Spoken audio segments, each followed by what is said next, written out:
It's time for us to try to have a new social contract between government and community members. Colorado City wants to hand out cash. We're taking a look at how that program would work. It also can change the way that we all understand what it really takes to be able to live in our Front Range communities. Friday's snowstorm brought some much-needed moisture to Colorado, but wildlife officials say the rain and snow is a double-edged sword. An underperforming school district is looking to the future after the State Board of Ed votes to remove its accreditation. So we will be here, and I expect that we will be here for many years to come. Plus, the Avs and Nazem Kadri make a statement in St. Louis. I thought it was amazing tonight, especially with what's gone on in the last 48 hours. The dramatic way the team moved one game from the Western Conference Finals. But we start at 11 with the cloudy skies over the metro.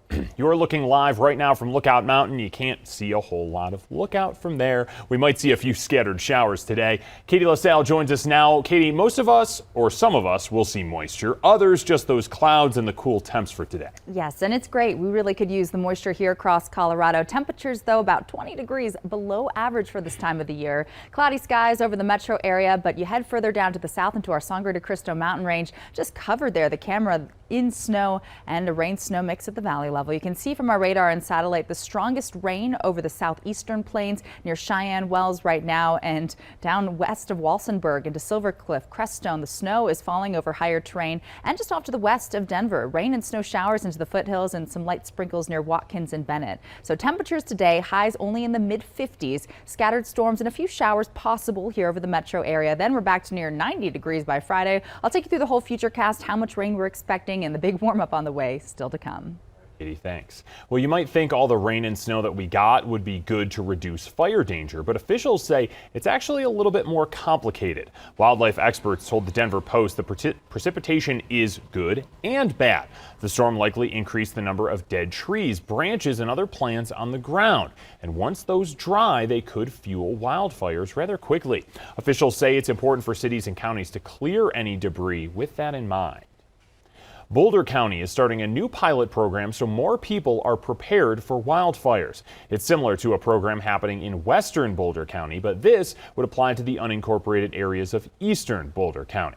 100 people would get a free on-site home assessment with a wildfire mitigation specialist. They would get a report that includes a list of items to mitigate, photos of areas that could be improved, and other information on preparedness. People can apply for this on the website listed right there on your screen through June 30th. The Adams County Sheriff's Office hasn't released any more information about a shooting involving deputies. It happened earlier this morning near I-70 in Watkins. Deputies say a suspect is in critical condition. They haven't mentioned anything about their officers involved. I-70 was closed for a while, but it has since reopened. Boulder wants to give people guaranteed income. It's something the city has been working on for years, and city leaders are holding a study session tonight about that proposal. Denver 7's Christian Lopez breaks it down. The project is still in its early stages. The city still has to determine who would be eligible and how much money people would be receiving.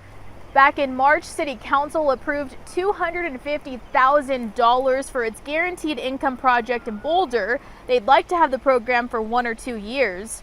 This would help supplement other assistance programs like food stamps and healthcare benefits. The program is designed to make sure people can achieve their full health potential, get full-time employment, and access to things like mental health care services. The city is still working to design the program and exactly how it'll work, but they have several blueprints and data research they're looking at from other pilot programs that have already launched in dozens of cities across the country. Providing a guaranteed income not only provides that assurance and that hand up that people really need in order to live well in our communities and thrive.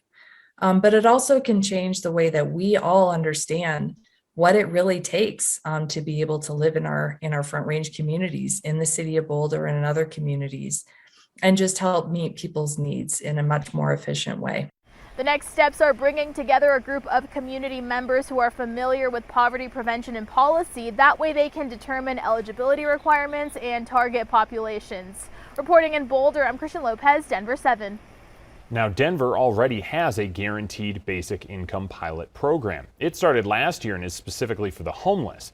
The Denver Basic Income Project partnered up with the University of Denver's Center for Housing and Homeless Research. The money comes from nonprofit donations. It's being distributed in 3 different models to see what is the best approach or what it might be. People getting the money can spend it however they see fit.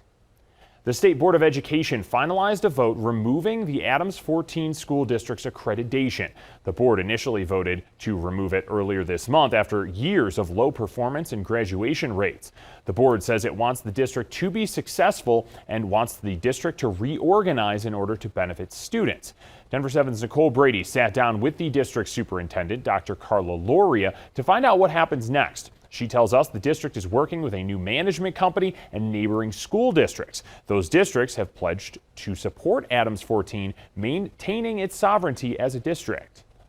We're in turnaround, and I've said it many times, because of the adults, not because of the children. Our students are phenomenal. Our students deserve to have hope. Our students deserve to have great opportunities and to have the opportunities that will prepare them for a future of their choosing. The district says schools will open as normal in August. The district and its partners are setting quarterly and monthly metrics to show if student performance is actually improving. You can watch Nicole's full interview on thedenverchannel.com. Shady moving companies are ready to take advantage of the summer moving season. Contact Denver 7 is already hearing from people who've lost thousands of dollars or sometimes everything they own. We asked our consumer investigator Jacqueline Allen to break down the top moving mistakes so you can avoid them. I'm going to be straight with you. There is maximum shadiness in the mostly unregulated moving industry and minimum protection for you and your stuff. So let me walk you through what people do wrong so you can get it right. It's just heartbreaking. Brett Freegon graciously agreed to be our what not to do example, starting with hiring his mover. I actually found Mile High Van Lines, which interested me because I'm a big fan of Denver. I grew up with John Elway and the Broncos. So, I mean, go Broncos, yes, but this is not how you find a reputable mover. I just thought, what the heck, they looked pretty good. Moving mistake number 1, not doing your research. The BBB shows this company has an F rating, an alert, dozens of complaints. On protectyourmove.gov, again, multiple complaints. I'm Jacqueline Allen, I'm with Denver 7. If you look for a physical location, Mile High Van Lines is supposedly in this nondescript warehouse in North Denver we went to check out. We're at the office now. Is there someone here who can talk to us? I don't think so. They used to rent a place from us, but I think they moved out. Bringing me to moving mistake number 2. Too good to be true. Take it from Colorado's top cop, Attorney General Phil Weiser. You may look for a deal, and that's what gets people in trouble. Time for a red flag roundup. A low estimate, sight unseen, over the phone or online. A large deposit required before the move. And a claim that you have more belongings than estimated on moving day. We were just dumbfounded. That's what happened to Brett. This $14,000 estimate ballooned when the movers arrived, adding an extra $8,000. And they said, well, if you read the fine print, of course, on the estimate, you know, it shows that it could change. And I understand that estimates change, and I was willing to pay 5-10% over, but this was 50% over what the original estimate was. Moving mistake number 3. Don't just get it in writing, read the fine print. Your contract should have delivery dates and consequences for damage or late delivery. When Brett tried to fight the charge, he discovered moving mistake number 4, the broker blunder. And that's exactly what they did. They brokered it to somebody else. And then you really have no recourse at all because there's too many players involved here. I hate to say it, his story is not even that bad. I've been reporting for years on one Colorado company, H&M Movers, repeatedly accused of holding people's items hostage for months, demanding more money. Does Colorado need stronger laws to protect people from moving scams? We're going to continue to look at whether our laws are providing sufficient consequences. Until then, friends, we are on our own. Moving is the Wild West. You're not protected, so you have to protect yourself with knowledge. For Contact Denver 7, I'm Jacqueline Allen. Poke checking was Nichushkin, lost it. Nazem Kadri scores! It's a hat trick for Kadri. And just like that, the Avs are one win away from advancing in the Stanley Cup playoffs thanks to a huge night from Nazem Kadri. His hat trick helped the Avs beat the Blues 6-3 in Game 4 last night. Those 3 goals, a perfect counter to these illegal hits by Blues players during the second period. Blues' David Perron has now been fined $5,000 for that cross-check. Now, on top of that, Kadri had been facing threats since Saturday's game after he unintentionally hit and knocked out the Blues' starting goalie. Getting good at just putting it in the rearview mirror. It's a big deal. I try to act like it's not, and just keep moving forward. Naz is a job to do, and to be able to stay focused and to be able to perform like that under the circumstances, I thought, showed a lot of character and a lot of resolve. And the Avs now lead the series 3-1. Game 5 is at Ball Arena tomorrow night. Puck drop is at 6. Broncos OTAs are happening out at Dove Valley this week. Yesterday was the first time the whole team could work together and play 11-on-11. It's the very early steps towards trying to turn things around for the team. The Broncos have had 5 straight losing seasons.